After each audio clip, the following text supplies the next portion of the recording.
Mama dog Honey. She currently has kennel cough, so when you see that little cough and stuff that she's doing, she is being treated for it. Kennel cough is very common in animal shelters.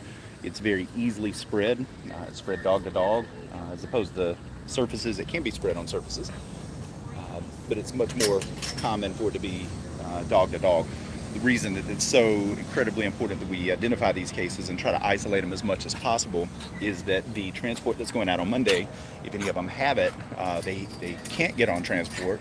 And if they do get on transport and have it, then they have the opportunity to spread it to all the other dogs there, which we absolutely don't want to see.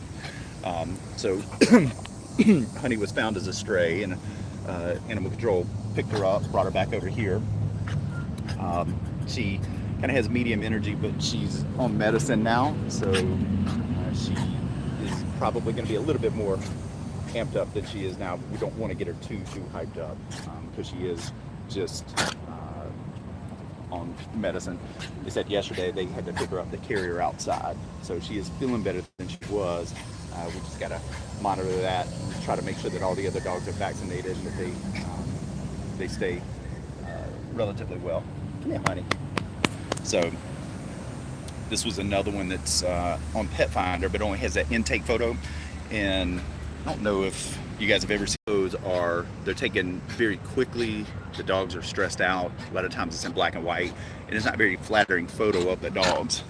They have to get some sort of information, so they do what they can.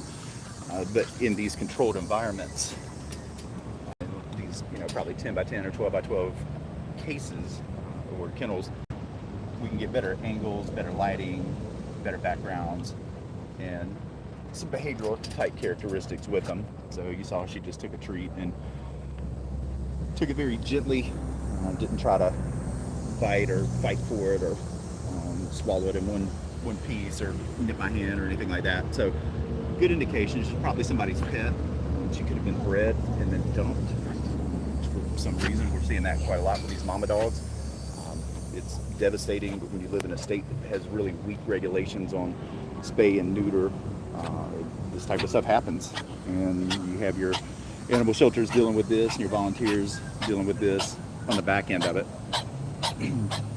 And we're just out here as much as possible trying to make a difference, trying to figure out where we can fit in and where we can help some of these guys. We hope that some of the videos show them in better lights than just simply a 2D black and white photo. But this, if I had a guess, if I were to do a doggy slumber buddies with her, my guess is she's going to be, hey baby, she's going to be a couch dog. She's going to be my shadow. She's going to follow me around everywhere.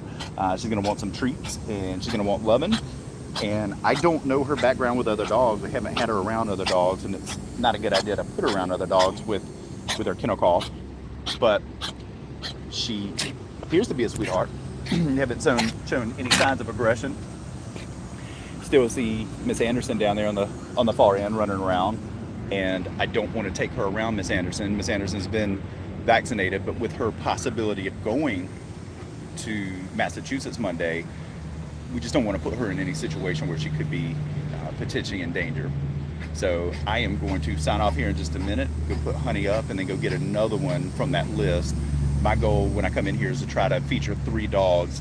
Doesn't necessarily need to be live, but to get a lot of pictures and behavioral type information and information that people that see them on Pet Finder can come in and say, yeah, I want to check that dog out. It's incredibly difficult, overwhelming. If you walk in the front door, have no information, walk up to a kennel or walk up to a hall of kennels, and dogs are going crazy and screaming and yelling and barking, and it's completely overwhelming. So we really hope that these profiles are helping these guys show them in their best light and find them the best possible families. I just saw the green mark on her underside where she has been spayed. So if you ever notice tattoos on the underbelly of a female dog, it generally means that they've been spayed. So she won't be having any more puppies, and it looks like she's completely recovered from her surgery, and I think she just wants back scratches. What you think, Miss Baby? What you think? You want back scratches? You want back scratches? Oh, look at you, sweet girl. So this is Honey, and we are signing off, and we're going to go get Miss Anderson checked out. Thanks.